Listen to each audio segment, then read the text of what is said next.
So good morning and welcome to the Breckenridge campus of Colorado Mountain College. My name is Dave Askeland and I am the college vice president and the campus leader here in Summit County.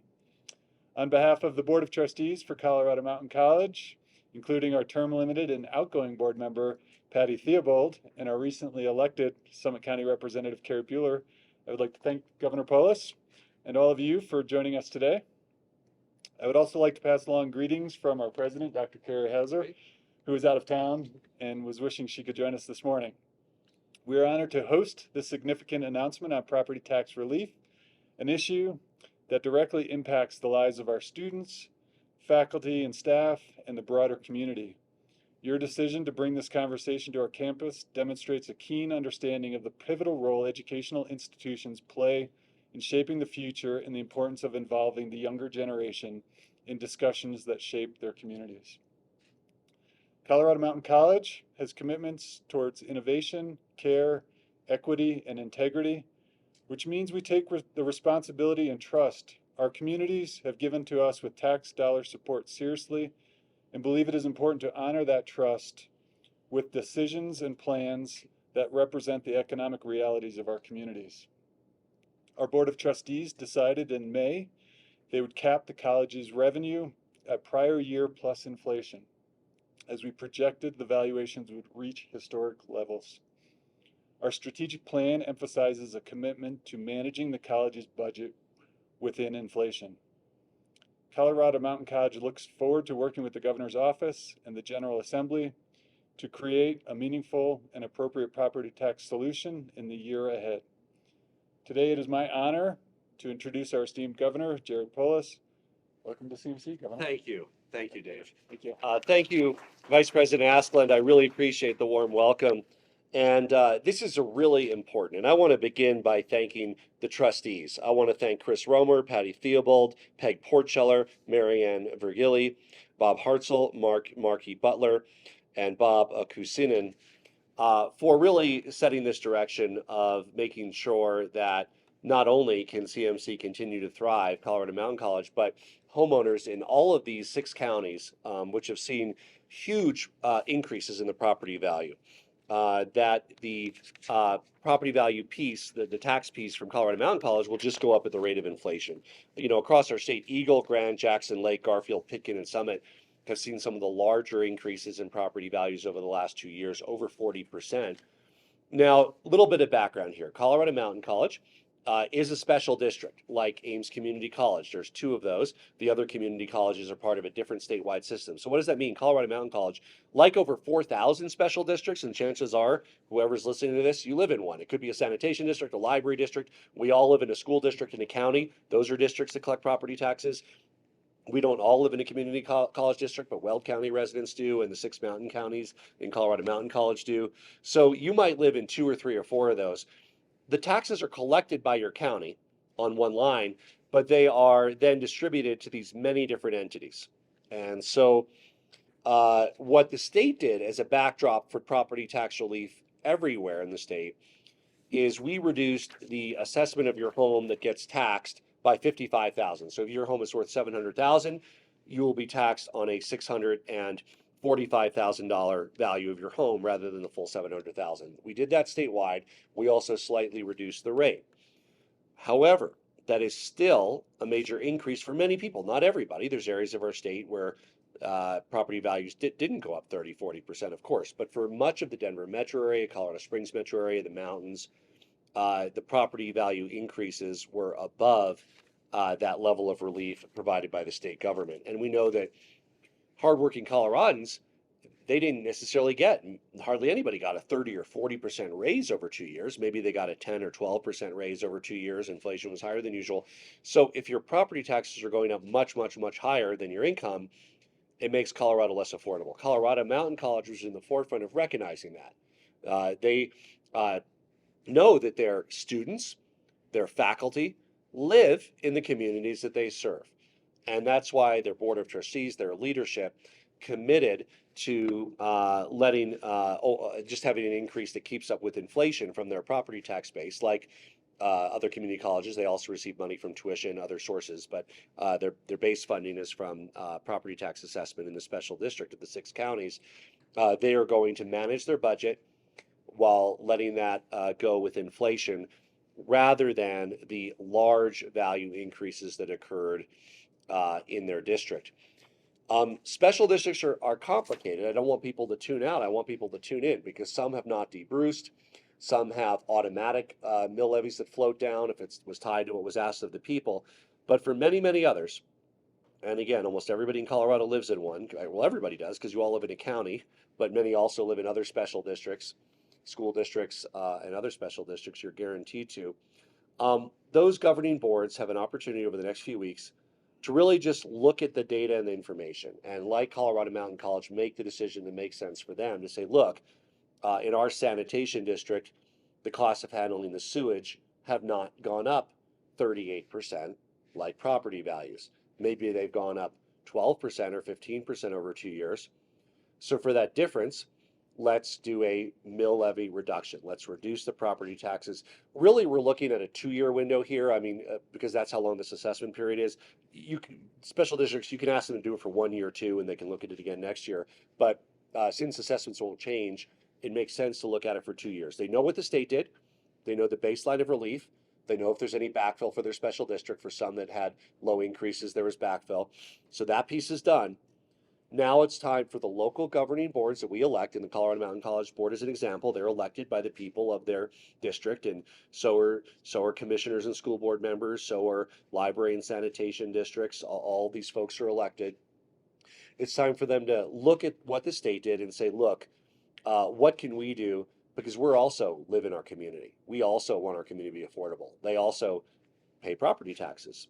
And how can we strike that balance so that the increases aren't arbitrary based on how much homes went up, but instead reflect the cost of doing their core function as a public entity? So that's really what we're asking here. Our Department of Local Affairs has provided a toolkit to local governments. We sent it to the board chairs of the 4,000 special districts and commissioners that talks about how they can do this. And I signed a law that allows districts to do this on a temporary basis. That means if you cut your property tax rate, and let's say for some reason property taxes go down over the next 2 years or are steady, you don't have to eat that cut or go back to your voters. You can float it back up. You have the flexibility to do that legally because we don't want people to gamble their future just because of this really bizarre 40% increase, unprecedented, that we had these last 2 years.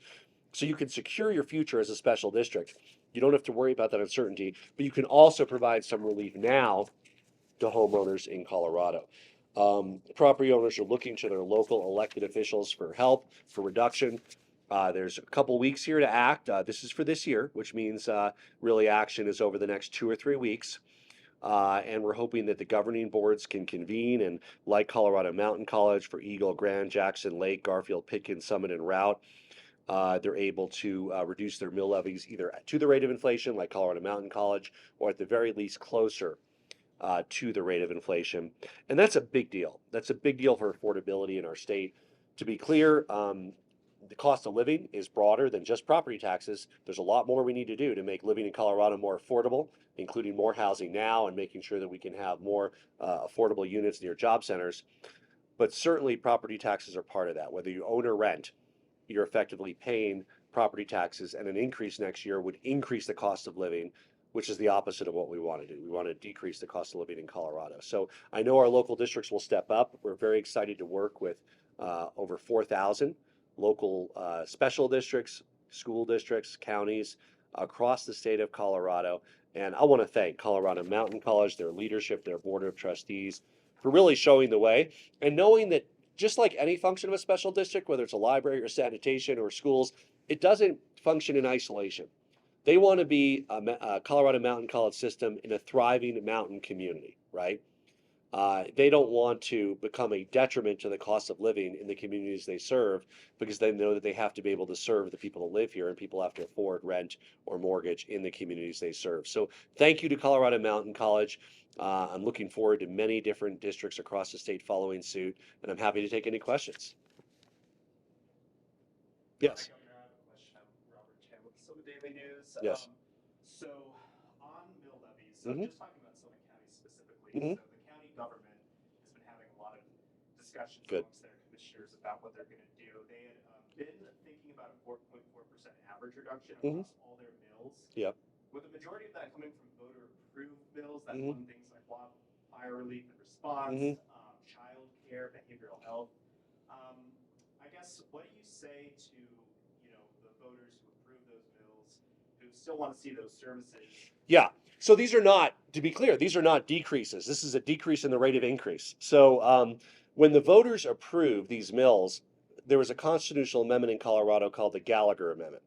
And so it was done in tandem with that, with the expectation that there would be some control on how much property taxes would go up.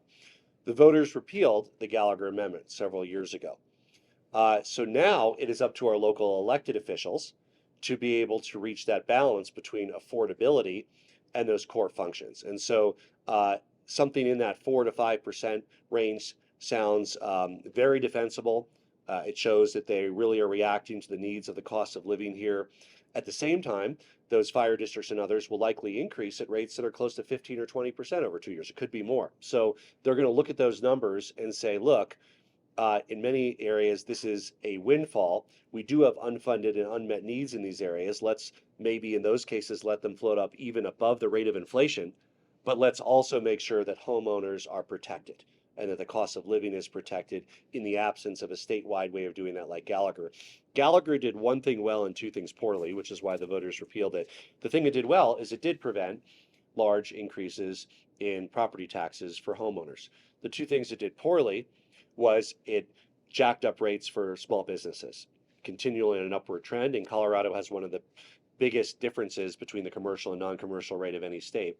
The other thing it did poorly is it forced a statewide formula, which is always going to be driven by the population centers in the Denver metro area on the whole state. So it didn't work for the whole state. The voters got rid of that, but with that comes increased responsibility for our local elected officials like county commissioners to strike that right balance. And I'm optimistic that the Summit County commissioners will do that. If I could, I'd like to ask a follow-up to it. Sure. So with that 4.4 average reduction they're proposing, they estimate that could create about $22 in relief for a $1 million home.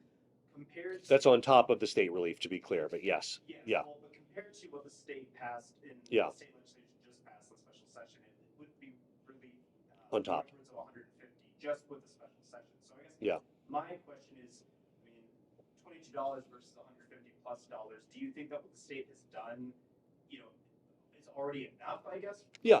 No, I think what the state has done is a baseline of relief for everybody. But again, if your home went from, which many homes did, maybe it went from $700,000 to $1.1 million, the fact that the state is subtracting 55,000 from that valuation, you still have an over 30% increase in your property taxes unless your local mill levies are reduced, like like Colorado Mountain College for Summit County residents, potentially like the county itself, and there could be other special districts in the area looking at that as well. So the state did a good baseline of relief for everybody, but in areas that have had higher appreciation, which is not everywhere, but it does include Summit County, 30–40% appreciation, those areas have the opportunity to look at additional relief. In areas of our state that only had 10% appreciation over 10 years, they're not likely, nor are we necessarily even asking them to consider additional relief besides the statewide relief. So it really depends on how much home prices appreciated in each area.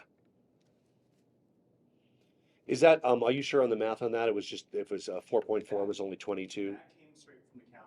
Yeah, well, then I would trust it. Yeah, then look at what CMCs would be, because you can look at the difference in the delta there, because if they floated up versus did it at inflation, these things add up is what I'm saying. So it's like if the county is 22, I don't know what CMCs is, let's say it's another, you can figure it out, the math, but whether it's $10 or $50, I don't know, whatever it is, that adds to the state relief. So, it all adds up. Here's also one other reason it's important. This should be looked at by homeowners as ongoing going forward. I mean, once it floats up, it's not floating back down. So, when you look at $20, that's $200 over 10 years. When you look at $150, that's like $1,500 over 10 years. So, yes, of course, there are future assessment periods. It's unlikely property values will go down. They probably won't go up at the same rate they've been going up.